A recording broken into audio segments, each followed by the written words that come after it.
Morning Burundi, Uburundi burakeye. Turabaha ikaze muri burakeye kuri uyu wa gatatu. Amakuru tugiye kuyatangurira mu ntara ya Bubanza, muri komine Bubanza, aho hari umusore apfunzwe yagirizwa guterura umwigeme yakowe amwihereranye amujyana mu nzu iwe.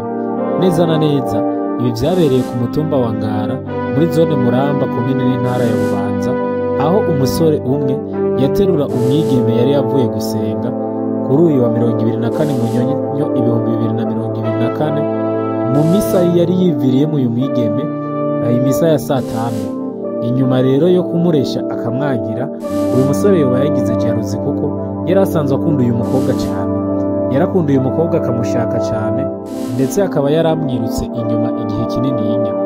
Mugabo ikibazo rero nuko uyu musore nubwo yakunda uyu mukobwa wewe yari afise uwundi yikundira, nubwo urukundo rw'uyu musore gogo rutashobora kumukundira ko yihangana.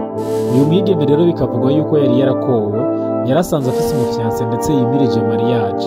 Nkuko bishikirizwa n'urongoye zone Remi Nkengurutse arongoye zone Muramba, akavuga yuko Nsabimana yafashijwe n'abantu bane. Nsabimana n'uyu musore yari yashatse gufata uyu mukobwa ku nguvu, ngo yafashijwe n'abantu bane, baramwinjiza mu nzu uyu mwigeme aca arugara umuryango.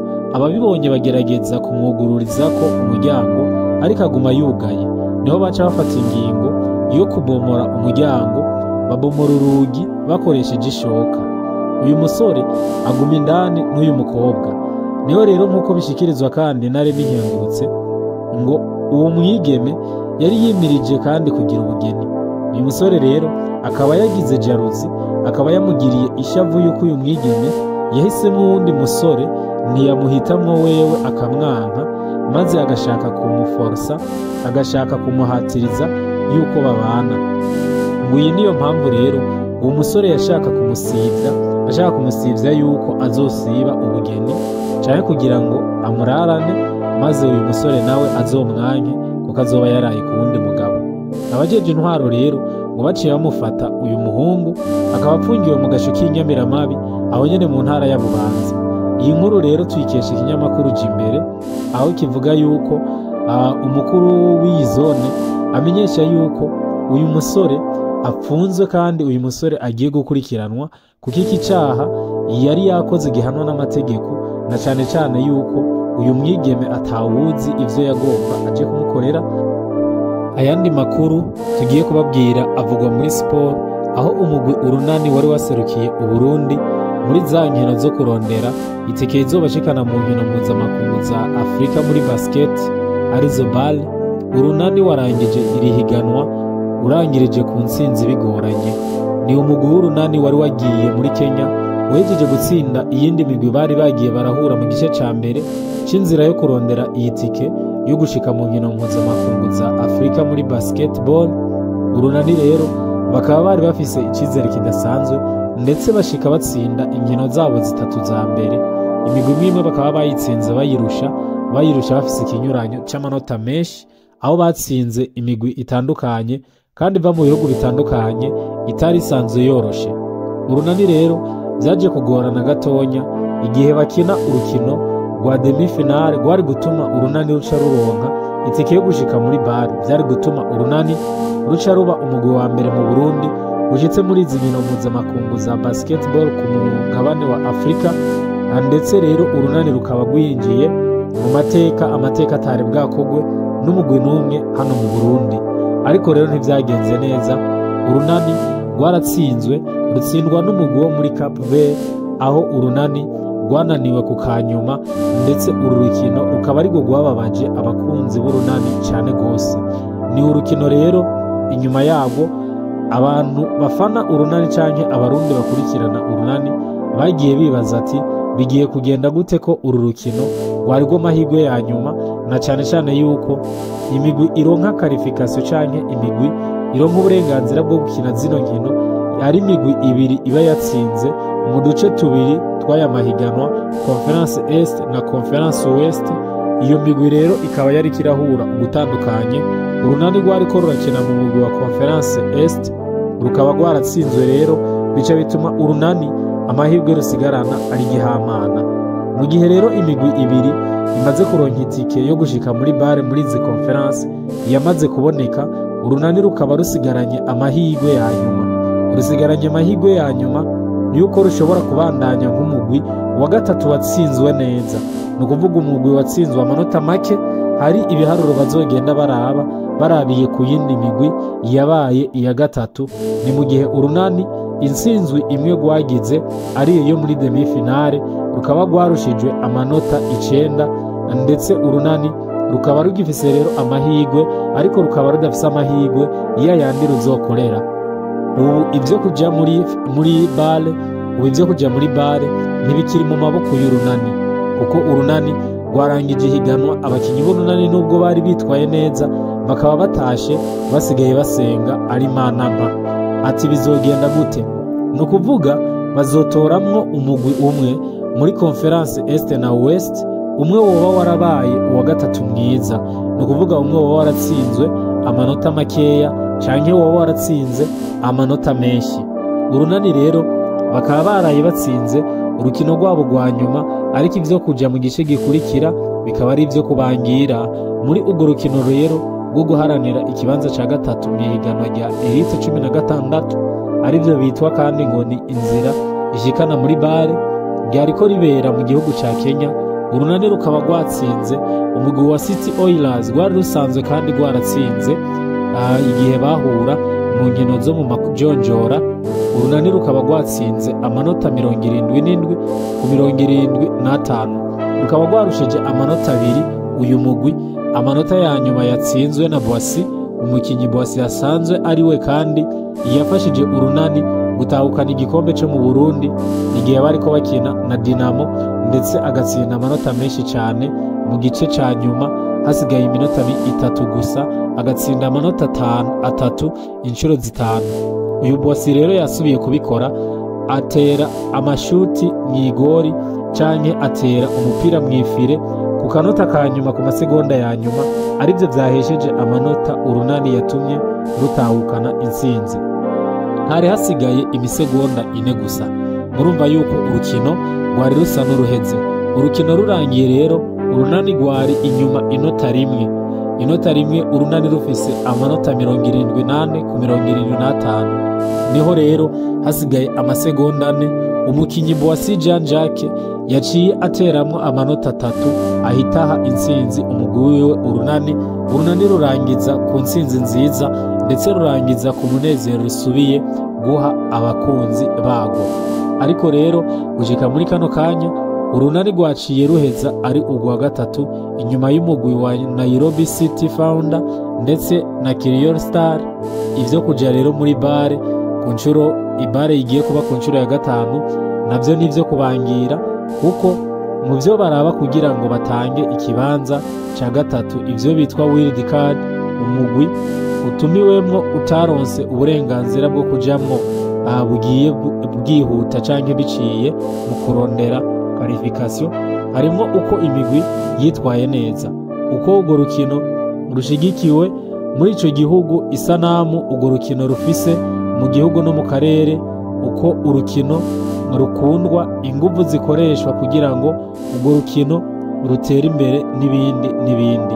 Urunani rero bakaba basigaye basenga bavuga bati bazoturabe giza. Ivyo rero bibaye kandi mu gihe umugwi wa Dinamo waheruka kuja muri izi nkino wavuyemo kubera ko utemeye kwambara imayo canke impuzu zanditseko Visit Rwanda, baca barikura muri aya mahiganwa.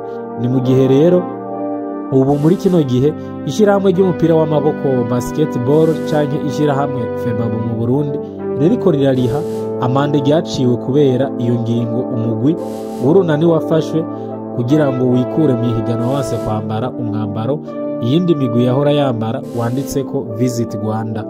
Ibyo rero ntawuzi yuko bazohava babifatirako kugira ngo barabe ishusho uru rukino rufise mu Burundi, ariko ico urunani rushobora kuronkako amanota menshi nuko urukino rwa basketball mu Burundi rukunzwe cyane, ndetse bikaba byagaragaye cyane ko n'abakunzi b'urunani muri Kenya bari benshi bagiye kurushigikira, bakaba bari bagiye ku kibuga ari benshi bambaye imyambaro y'urunani baberewe cyane, ndetse bafise n'ingoma, ukabona yuko mu Burundi basketball isanzwe yishigikiwe ndetse ikaba ari imwe mu nkino zirabwa cyane, zikurikiranwa cyane, zikundwa cyane, na cyane cyane yuko umugwi w'urunani uharugwa nk'umwe mu migwi ya mbere ifise abakunzi benshi muri basketball yo mu Burundi.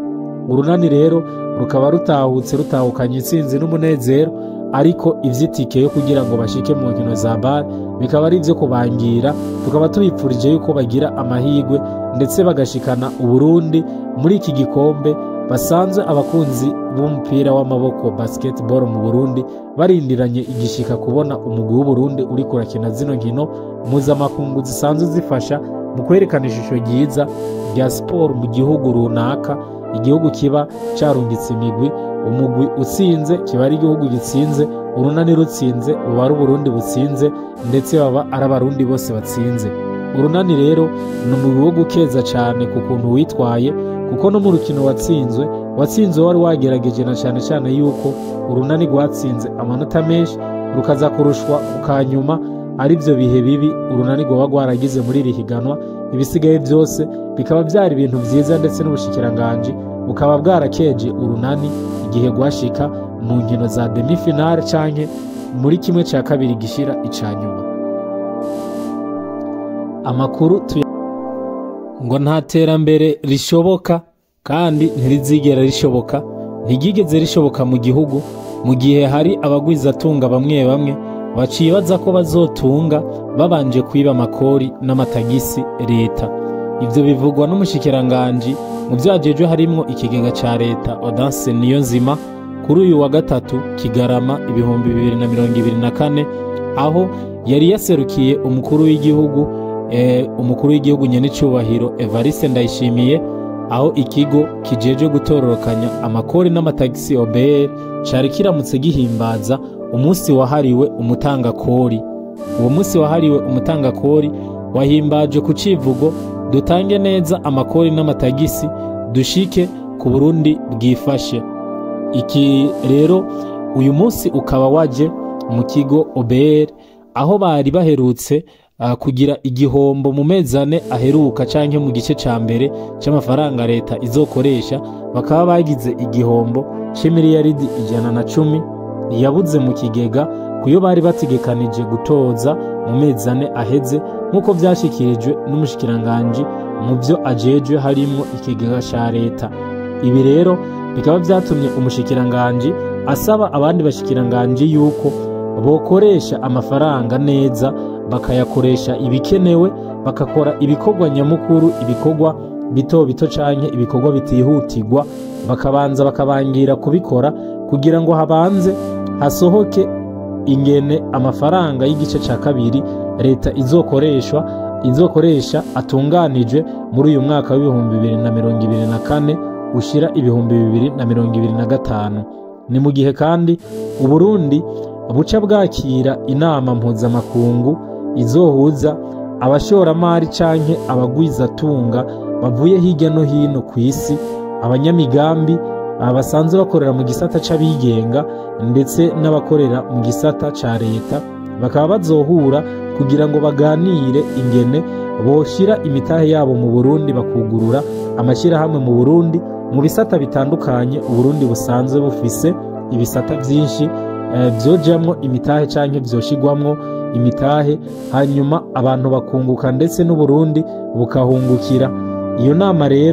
Iyo nama ikaba izorongorwa n'umukuru w'igihugu nyenicubahiro Evariste Ndayishimiye, aho ariwe azorongora ibikorwa vy'iyo nama, ariwe azokwerekana ingene abanyamitahe canke abagwizatunga bakwiye kuza gushira ubutunzi bwabo mu Burundi, ndetse bagatera imbere, bakongera bagateza imbere iki gihugu gisanzwe gifise vyinshi abagwizatunga bashobora gufatirako kugira ngo bagiteze imbere. Amakuru tuyarangirize mu makungu hariya muri Korea y'Epfo. Muri Korea y'Epfo habaye imigumuko idasanzwe, aho bavuga yuko igihugu ca Korea ya ruguru arico coba cateye Korea y'Epfo. Umukuru w'igihugu ca Korea y'Epfo Sekior akaba yafashe ingingo yo gushirako itegeko ry'igihugu kiri mu ntambara loi martiale, akavuga yuko ari karagwanya abagwanyi canke ari karagwanya abo muri Korea ya ruguru basanzwe bateye kino gihugu bashaka guhungabanya umutekano. Kugeza muri uno mwanya hakaba hari imigumuko idasanzwe imbere y'ahakorera inama nshingamateka, aho abanyagihugu benshi bugarije inama nshingamateka, ndetse hakaba hari abasirikare benshi, hari ibigwanisho vya rutura, amabrende n'amashare bikaba ari byo bihari. Akaba umukuru w'igihugu rero yategetse yuko ata munyagihugu n'umwe yinjira ahakorera inama nshingamateka, ndetse yuko ata muntu n'umwe arekuriwe guhonyoza ikirenge ahakorera inama nshingamateka. Ikindi kiri mu itegeko yafashe, iryo tegeko risanzwe rikoreshwa iyo igihugu kiri mu bihe nk'ivy'intambara, akaba yavuze yuko ibinyamakuru byose ubu bigenzurwa na leta. Ibinyamakuru bikaba bitarekuriwe kuvuga amakuru uko bishatse, bikaba bitarekuriwe gushirako inkuru mu gihe iyo nkuru bitayiherewe uruhusha n'uwo muri leta. Muri ico gihugu rero hakaba hari igihugu cari gisanzwe kirimo amahoro, ariko kandi basanzwe ari igihugu bankana cyane na Korea ya ruguru, aho umukuru w'igihugu rero Sekiolo yatowe muri 2022 avuga yuko yatewe n'igihugu ca Korea ya ruguru. Korea ya ruguru yoba yateye Korea y'epfo kugira ngo ihungabanye umutekano kuri mukeba wayo, na cyane cyane yuko ibi bihugu bisanzwe bibanye nabi cyane. Ariko rero ni nimvo kandi za politike nkuko hirya no hino benshi bagiye babigarukako. Iyi migumuko yatanguye mu gihe hariko haca ikiganiro kiriko gica ikibiriraho ku binyamakuru cari hagati y'abagwanya ubutegetsi bw'uyu mu Perezida Sekiolo ndetse n'abashigikiye ubutegetsi bwiwe. Iki kiganiro cabereye mu nama nshingamateka kikaba cabayemwo kudahuza cyane, aho habaye imishwano idasanzwe, bitangura gutuma abantu bava mu mazu bakaja mu ibarabara bagiye kwiyamiriza ubu butegetsi, bakavuga yuko batemera ingingo ziriko zifatwa n'ubu butegetsi, bashigikiye abariko barahaririza buno butegetsi. Umukuru w'igihugu rero abonye abantu ingene bugarije inama nshingamateka, bariko basaba yuko inama nshingamateka idahagarika iki kiganiro, kuko umukuru w'igihugu akibona kino kiganiro ingene gitanguye kuba giteye ubwoba, yaciye ategeka ko kino kiganiro gihagarara. Abanyagihugu rero bamaze kuvyumva ku maradiyo bahita bishora mu mabarabara, nuko bafata inzira igenda ahakorera inama nshingamateka, bararahira bararengwa yuko abashingamateka badataha badatunganije iki kibazo, badataha badahejeje ngo abanyagihugu bumve ingingo yafashwe. Aba banyagihugu rero bakaba baciye bishora mu mabarabara bashaka kwinjira ahakorera inama nshingamateka, ari navyo vyatumye umukuru w'igihugu acazana abasirikare benshi cyane, azana ibigwanisho vyinshi cyane, ndetse anashiraho itegeko ry'igihugu kiri mu ntambara, yagiriza umukuru w'igihugu ca Korea ya ruguru, yagiriza abo muri Korea ya ruguru yuko aribo bateye kino gihugu, aribo bateje ino migumuko. Ni migumuko rero idasanzwe itari imenyerewe muri kino gihugu, aho bavuga yuko kandi hirya no hino abagiye bagira umwihwezo bavuga yuko imvo za politike arizo ziriko zituma haba ino ngingo, ndetse yuko nubwo uyu mukuru w'igihugu yoba ariko avuga yuko Korea ya ruguru ariyo yamuteye, ariko izi ngingo yafashe zishobora kuba zirimo kugwanya abasanzwe bamugwanya, kuko abasanzwe bamugwanya bari bamumereye nabi, bari basanzwe bamwidogera, kandi byari bitanguye kugera mu banyagihugu aho bagenda bidogera ubutegetsi bw'uyu mukuru w'igihugu, babugaya bakavuga yuko ubu butegetsi buriko bubajana ahantu habi. Uyu mukuru w'igihugu rero Sekiolo yatowe mu 2022, akaba ari ubwa mbere afashe iyi ngingo nk'iyi y'igihugu kiri mu bihe nk'ivy'intambara, ariko aragwana n'abanyagihugu bariko bamugumukana. Akaba ari amakuru isi yose iriko irakurikirana iraba mbega biraherera hehe. Aba banyagihugu mu vy'ukuri baratsinda bataha, kuko no mwijoro aba banyagihugu bakaba bagumye bugarije ahakorera inama nshingamateka, ndetse ukabona yuko abapolisi benshi n'abasirikare benshi bari babugarije nabo bazanye ibishare n'ibibrende, ibikoho bikomakomeye kugira ngo bahangane n'iki gisirikare, kugira ngo abashingamateka ntibatahe. Abashingamateka rero abanyagihugu bakaba basaba yuko batava ngaho batarangije ikibazo basanzwe batanguye baharirako, ndetse ico kiganiro kikaba cari cahagaritswe n'umukuru w'igihugu, akaba yagihagaritse kugira ngo bazokibandanye, kubera ko yumvise yuko ikiganiro gitanguye gufata intumbero itariyo. Ariko abanyagihugu baravyanka, bavuga yuko bakeneye kumenya ingene biza kurangira, bakaba bumva yuko umengo bariko bararenganwa canke ababavugira ntibariko barahabwa ijambo. Morning Burundi, Uburundi burakeye.